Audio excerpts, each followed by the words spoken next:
બેટા રણજીત, મેં સાંભળ્યું છે કે ગઈકાલે તારે જયંતિ જોરાવર સાથે ઝઘડો થયો હતો. હા બાપુ.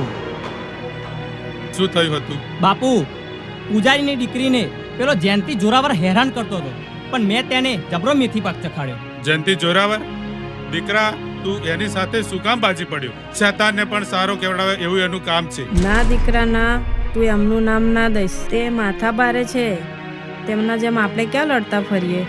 માં, તારા દીકરા રણજીતના બાવડામાં એટલું બળ છે ને, માથા ભારે ને હલકા માથાનો બનાવી દઈશ. ના બેટા ના, લડવા ઝઘડવાનું આપણું કામ નહીં. પણ માં, આપણી આંખો સામે કોઈની ઇજ્જત કે આબરૂ લૂંટાતી હોય જોઈ રહેવાથી માં મર્દાનગી લાજે, મારું ધાવન લાજે.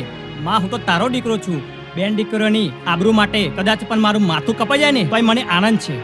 આ રણજીતને કંઈક સમજાવો. પણ હવે બેટા સાચવજે, જયંતિ જોરાવર સામી છાતીએ નહીં તો પીઠ પાછળ પણ દગો કરતા ખચકાશે નહીં. મારવા વાળા કરતા બચાવવા વાળી માં દશામાં મોટી છે.